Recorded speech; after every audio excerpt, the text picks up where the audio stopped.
Hello, and welcome back to our series, The Classroom Stage. I'm James Muller, National Tour Director and Educator. We're going to focus on vibrant vocabulary instruction. Vocabulary words are more than just terms. They're the foundation from which all other learning springs. And vibrant vocabulary instruction is going to allow your students to thrive in an educational atmosphere of affirmation, renewed motivation, and success. Vocabulary instruction is crucial and must be paramount not only in your classroom teaching, but in your conversation as well. Never talk down to your students. I try not to do that, but every now and then one of them will stop me and say, "I'm sorry, Mr. Muller, but I don't know what that word means." And in the moment, right then, as a teacher and as a mentor, it's time for me to do a little on-the-spot remediation and get them caught up. I never want them to feel frustrated. Now, most kids will feel like they have to learn word blocks in your classes. We're going to try to explore the opportunities we have as educators to get them to want to learn. To properly motivate your students and alleviate that frustration, have a backstory of expectation. Know their starting points with words. Vocabulary words fall into 3 tiers. Tier 1 words are those words that your kids have been speaking in everyday conversation for most of their lives. They come to the classroom knowing these. Words like car, sky, red are all examples of Tier 1 words. Now, an important note, if you're dealing with ESL students or students with special needs, they may not have a full grasp on Tier 1 words, and that's why it's important for you to, again, gauge the starting point for all your students. But for the most part, these Tier 1 words will enter your classroom with your students. Tier 2 words are a little more complicated in the fact that they're not used in everyday conversation. Very few kids use words like discern, compare, formulate, but they will find them in their text and certainly in scholastic settings, in testing situations. And they need to understand what those words are and what they're asking them to do so that they can move on and graduate to those Tier 3 words. Tier 3 words are much less common in everyday speaking, but are very subject specific to the lessons that you're teaching. You need to think of words like parallelogram or gerund or jeté. These words might be specific to math, English, and dance, but they are not everyday words that everyday people use in normal conversation. These are the words that your students are going to find in your lessons and in your testing assessments. There are countless lists online of Tier 1, Tier 2, and Tier 3 words. The idea here is not to be legalistic. I was reading a list of Tier 2 words the other day, reviewing for this session, and I saw the word didactic, and I had to laugh to myself. I would be hard-pressed to find 5 adults in our hometown here who are not in education that know the meaning of that word. So we have to understand that there is a gap in knowledge there. But isn't that the very thing we're trying to remedy?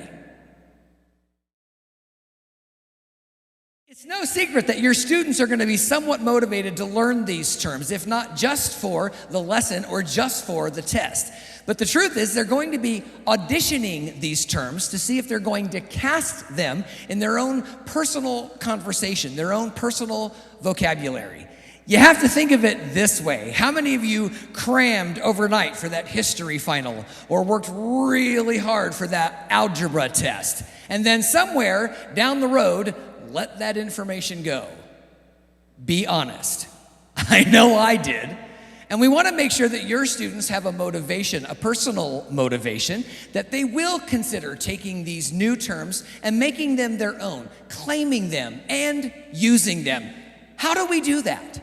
We incite that kind of motivation by using the Marzano 6-step theory of vocabulary instruction. The first 2 steps in the Marzano 6-step approach deal with pre-teaching, exposing your students to the new words. Now, we didn't have all of this theory back in the day in my first stint in the classroom, but I did understand that engaging them creatively was a great way to teach a foreign language. I was the teacher who dressed up in a giant rabbit costume and hopped around the room saying, El Conejo, until they figured out that El Conejo meant rabbit. I also used a lot of Simon dice, Simon says. One time in an immersion kind of experience, I wanted the kids to come in and without my saying anything, giving no direction, I would just say something like, toque la nariz, and touch my nose, or toque la oreja, and I would touch my ear. And I kept doing that. A lot of them got frustrated because they wanted to understand what was going on, but a lot of them caught on really quickly. To help differentiate, I put the word Simon on the board. Now, Simon and Simon look exactly the same, except for the accent. They're cognates, and the kids recognize that. So if I said, Simon dice, toque el ojo, I would do that, and they would finally get it. Soon enough, everybody was joining in with the exercise. For English class, I used a little bit of realia with the costuming. When we started Romeo and Juliet and the kids arrived to class, I was standing at the door in Elizabethan costume and I was talking to them in a very stilted kind of English. They were confused at first, but they were intrigued, and that's how we started our entire study. Another great pre-teaching strategy is to introduce your kids to the term a number of times before you even start any kind of formalized instruction. Before you start a Freyer model, before you start a word train, just say the word a lot. I did this with the word grandiose one time in English class. Did you have a grandiose lunch? How was your morning? Was it grandiose? The kids caught on pretty quickly that that was one of our new vocabulary words for the day. And by the time we did get to those instructional activities, it had been on their ear so often that they had already developed a familiarity with it. Sometimes, though, I wouldn't say a word at all. I wore this t-shirt to class one time, and I didn't even address that it had an English term on it. Eventually, about midway through, I said, hey, you guys, what do you think hyperbole means? Well, they had no idea at first because it was a brand new word for them. But after some discussion and some leading in an instructional way, we came up with our definitions. It was a great way to engage the whole class and to visually draw them in at the very beginning. After those pre-teaching strategies, it was important, really important, to address the kids and have them give me the definition of the words that we had explored together. What was the meaning of El Conejo? What were some of the parts that we pointed to when we played Simon dice? What does hyperbole mean? And in those times of assessment and discussion, I could ascertain if they really grasped what we were trying to explore together, and more importantly, if the approaches I had taken were having an effect on all the kids. The third step in the Marzano approach is to assess if the kids have taken in the word, if they've comprehended it, and if they can express it in something physical, a picture or a model or some other graphic that will allow you to see that they know the word. Remember the rabbit costume earlier that I introduced in the pre-teaching context? Well, halfway during the class, out of nowhere, I would say, clase, dibujar un conejo. And this is what I would get.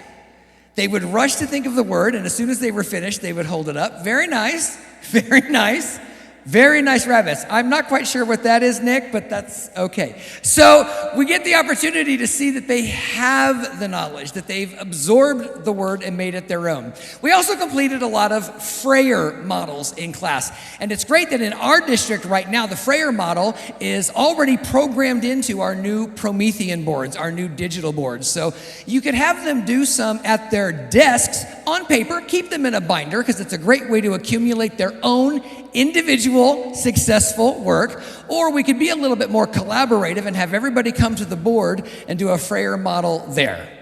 Marzano's steps 4 through 6 deal with revisiting learning. Notebooks, graphic organizers, peer group discussions, games are all great ways for your students to engage you in showing that they've mastered the term, that they've assimilated it, that they've absorbed it. Now, every kid will be different. In my group here, Danny is very verbal. If we ever have any kind of discussion or a new word, he's right there, and he has never had to ask me the meaning of a word because we have kind of a similar sense of that. Cora's very artistic. I mean, she has a really great El Conejo right here, right? And she enjoys a little bit more about staying in the back. She doesn't want to be the one up front. She doesn't want to be the one who has the potential to win or lose all on her own. But this group social thing is a great thing for her. And if you're going to talk social, you've got to talk Nick. He's basically up for anything. And everyone enjoys the spirit that he gives. And one of the cool things that you'll learn about teachers is you will cue in on the encouragers in your classroom. And that's what this young man is. So make sure that you understand the learning styles of your kids, their emotional proclivities, and the activities that will best engage all of that so that the experience is light, educational, and safe for all of your students. Now, there's another video in this series called Games in the Classroom, Part 2, Performance. And in that video, we demonstrate a lot of low-tech games that your kids will find really engaging. You don't have to have a lot of technology. You don't have to be a digital savant to make all of this work. Those kinds of things can help, of course, because kids love their screens. But you can also engage them with published games, classroom-based games, and other things that will not only encourage them, but motivate them to keep wanting to play, wanting to learn. And that's the entire point. 1. Dictionaries are another great prop, and your students' ability to navigate those is crucial. Now, once or twice in my teaching, I have defaulted in desperation to, just look it up. But I try not to do that. I tried to engage them in more memorable acting out or all of these other pre-teaching techniques that we've been discussing. But sometimes you just have to do it. And you know what? It's important for them to be able to do that research. Now, here's a little trick. Instead of letting them always go to the digital dictionary, try giving them a real physical book.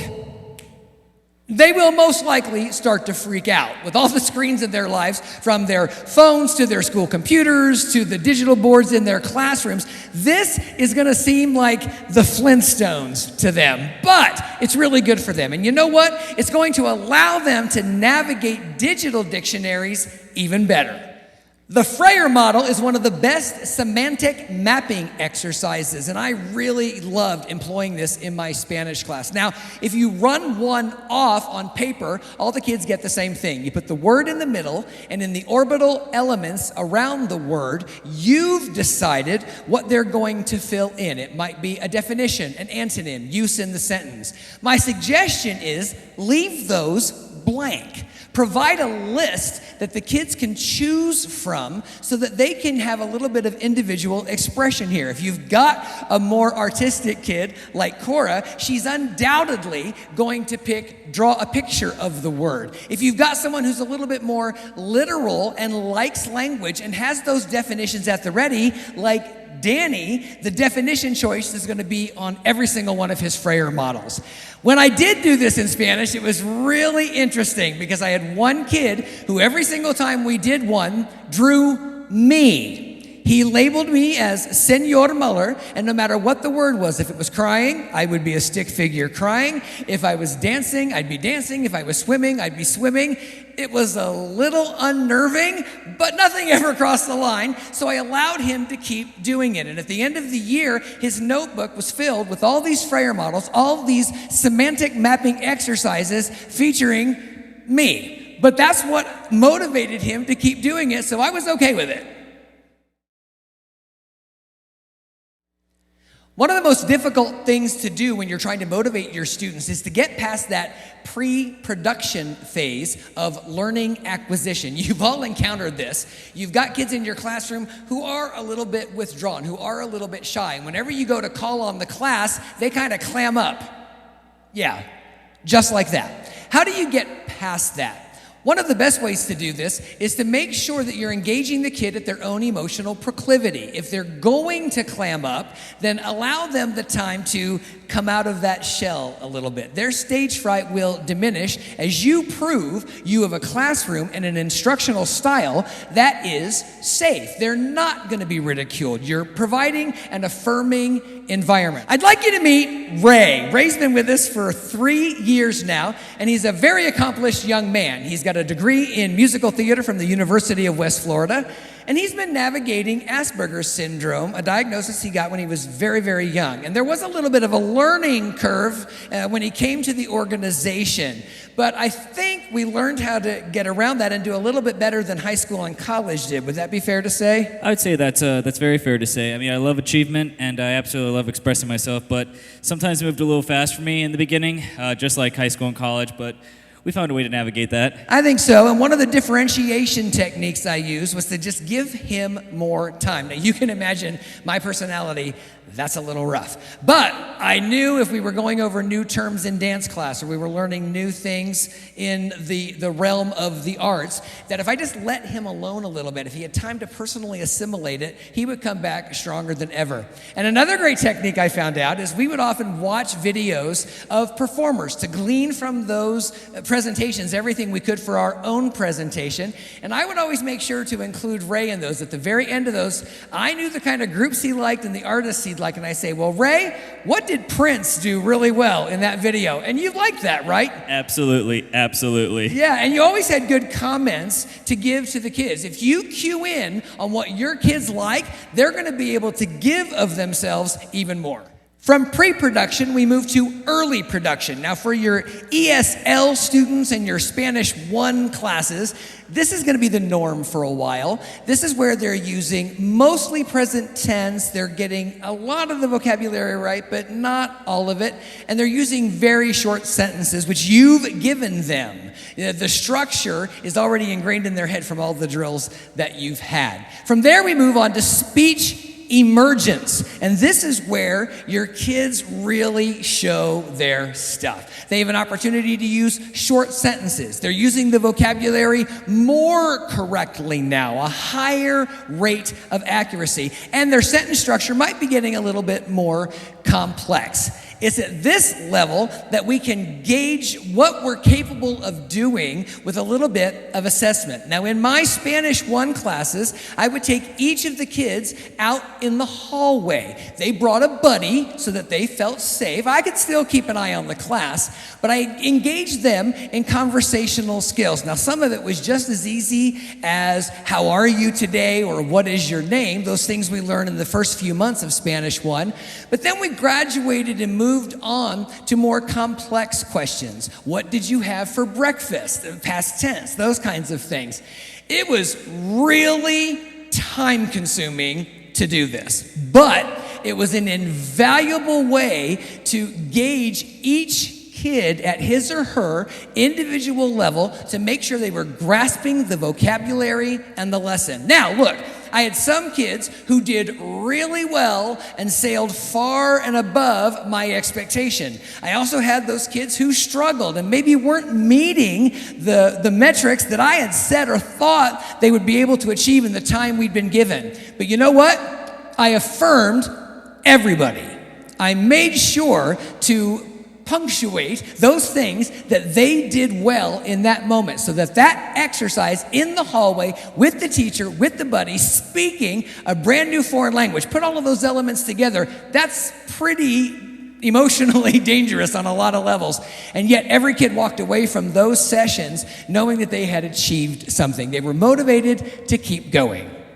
Use technology when you can. It ups the cool factor and makes your lesson more exciting to the kids. And you know what? If it's appropriate in your school and allowed, let them use their phones. They love them so much.